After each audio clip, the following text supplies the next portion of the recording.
नमस्कार विद्यार्थी मित्रांनो, आजच्या या व्हिडिओमध्ये आपण अतिशय महत्त्वाचे कवी आणि त्यांचे टोपणनाव अभ्यासणार आहोत. तुम्हाला परीक्षेमध्ये त्यावर प्रश्न वारंवार विचारून झालेले आहेत. त्यासाठी व्हिडिओ शेवटपर्यंत बघा, नक्की तुम्हाला फायदा होईल. चला तर मग आपण बघूया पहिला प्रश्न.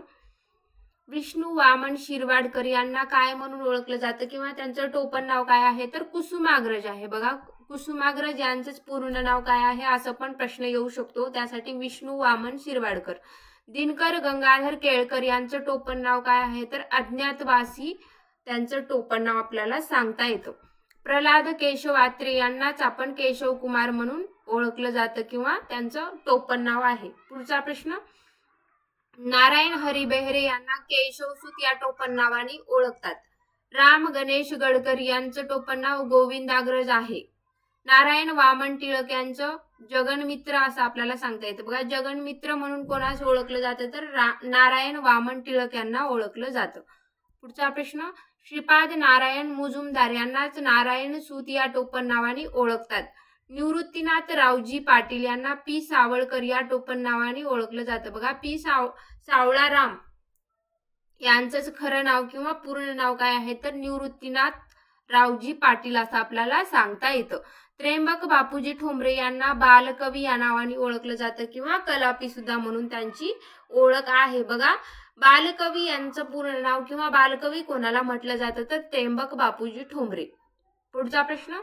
यशवंत दिनकर पेंढारकर. बघा, यशवंत दिनकर पेंढारकर यांचं टोपणनाव काय आहे? तर यशवंत असं आपल्याला सांगता येतं. वामन तानाजी शेषे यांना वामन पंडित या टोपणनावाने ओळखतात.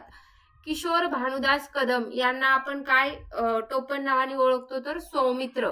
बघा, सौमित्र यांचंच पूर्ण नाव काय आहे किंवा सौमित्र यांना त्यांचं खरं नाव काय आहे? तर किशोर भानुदास कदम असं आपल्याला सांगता आलं पाहिजे किंवा लक्षात राहिलं पाहिजे. पुढचा प्रश्न.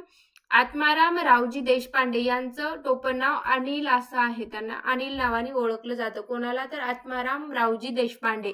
विनायक जनार्दन करंदीकर. बघा, विनायक जनार्दन करंदीकर यांचं टोपणनाव विनायक किंवा एकमित्र असं आपल्याला सांगता येतं. कृष्णाजी केशव दामले यांचं टोपणनाव काय आहे? तर केशवसूत. बघा, केशवसूत यांचंच पूर्ण नाव काय आहे असं विचारलं जाऊ शकतं. त्यासाठी कृष्णाजी केशव दामले हे काय आहे? तर केशवसूत यांचं पूर्ण नाव आहे. पुढचा प्रश्न. शंकर केशव कानेटकर यांनाच गिरीश या टोपणनावाने ओळखतात. माणिक सीताराम गोडघोटे. बघा, माणिक सीताराम गोडघोटे यांना ग्रेस या टोपणनावाने ओळखतात. माधव त्र्यंबक पटवर्धन यांना माधव जुलियन. बघा, माधव त्र्यंबक पटवर्धन यांनाच माधव जुलियन या टोपणनावाने ओळखतात. बाळ सीताराम मर्देकर यांना रमेश बाळ या नावाने ओळखतात आणि हनुमंत नरहर जोशी यांनाच कवी सुधांशू असं त्यांचं टोपणनाव आपल्याला सांगता येतं.